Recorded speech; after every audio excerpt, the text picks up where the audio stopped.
Hard to say. It's going to have to be whatever we score. We're going to have to try and do our best to restrict India and try and bowl them out. But it'll be interesting to see how the wicket continues to play tomorrow as well. The morning sessions have been a bit different to the afternoon sessions, so you know, if the wicket continues to play like that, you know, we still, if we bowl well and, you know, do our best, and I think might have a decent chance. Yeah, just after 2 days today, how would you describe the nature of the service? How's it behaving? I think it's as you'd expect, to be honest. I mean, it's turning quite sharply. It's I suppose inconsistent in terms of how much it does turn and bounce, but I suppose as a spinner it's encouraging as well. You know that you're going to get something out of the surface, and for batting it's quite challenging. So I guess as a spinner it's about, you know, asking good questions and putting pressure on the batters for long periods of time. Just following up, is there any difference between bowling and the other innings, the way the pitch was behaving? I'm unsure, to be honest, because I only really operated from one end. But certainly it is starting to turn from both ends now. I mean, we saw obviously Jadeja got plenty of turn there, and then Ash got plenty of turn from the other end as well. So I think it is certainly turning from both ends. It's just you know, the bounce is a little bit variable. So from a batting perspective, that can be a challenge as well. It was on such sort of surface when a batter actually starts counter-attacking you. How tempting or how challenging is it to actually not try too much, considering the nature of the pitch?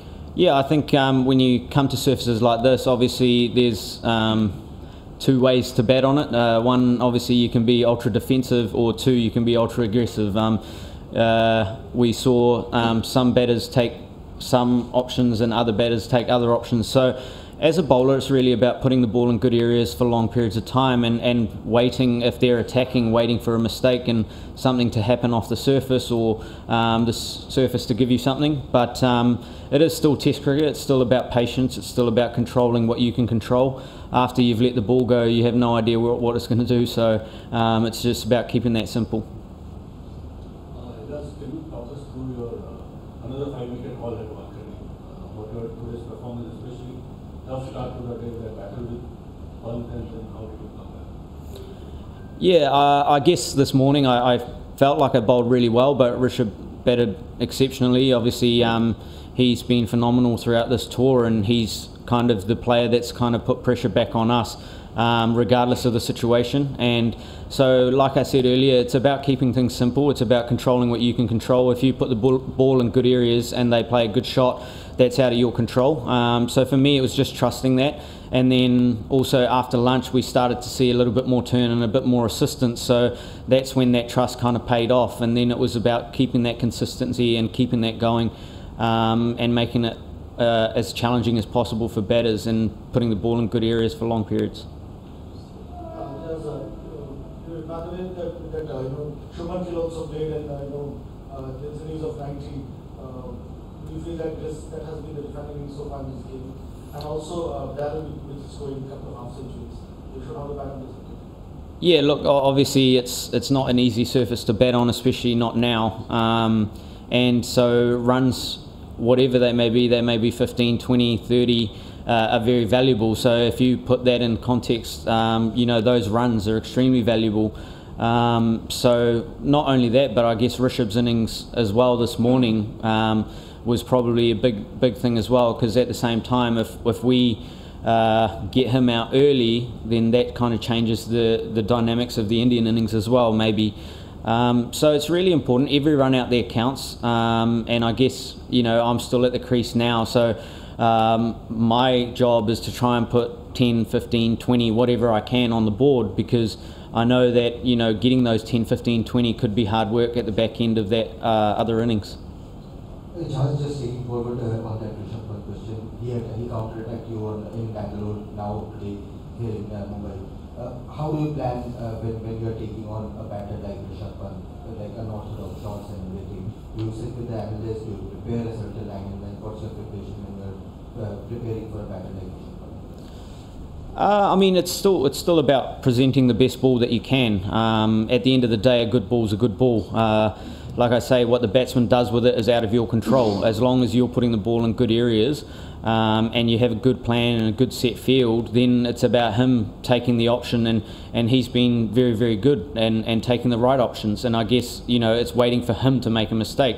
And as soon as he does that, then you're in the game again. So it's about kind of, you know, making sure you hang in there for long periods of time, because the tough thing is, if in that situation you start going with what he's doing, then your bowling comes off worse off, and then you start giving him easier options. And so it's about making those as difficult as possible. Did you guys expect before this series that New Zealand spinners in particular will outbowl Indian spinners? The preparations in Sri Lanka helped big way, and every time we check Samuel in Pune, even in Mumbai, Glenn Phillips chipping in, Ishori, all the spinners have contributed. So what does it actually mean? Look, firstly, I don't necessarily believe we've outbowled the Indian spinners. The class of the Indian bowling attack is quite phenomenal. But yeah, obviously for us as a spin bowling group, we've grown a lot, and I think we can continue to show that everyone is quite capable. There's a lot of communication between us, and we make sure that we're all aware of what the plan is at a certain given time, and sometimes that means one person's attacking, one person's defending, or vice versa. Obviously, in these conditions, it may be that we have an opportunity to attack from both ends.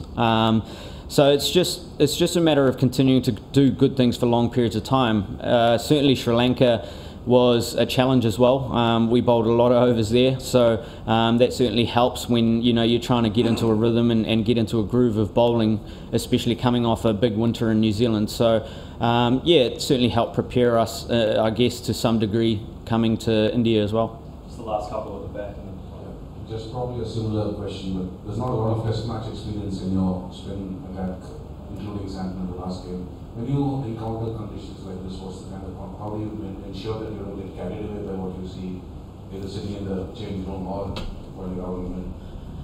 Yeah, I guess, like you say, there's probably not a lot of international experience, but there's certainly a lot of experience within the room.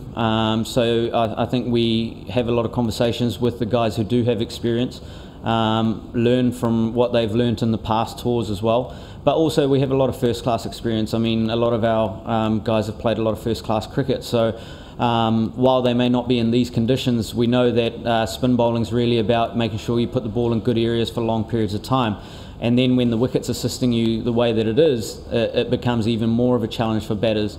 So then it's about getting the pace right on the given surface and finding the right length on a given surface. And I mean, learning off the opposition's big as well, seeing how the opposition's operating and what lengths they're working away with certainly helps as well. Just last one at the front. Yeah, this is come in a big way. Two days again, the rolling of the pitch. Do you see the difference yesterday afternoon, this morning?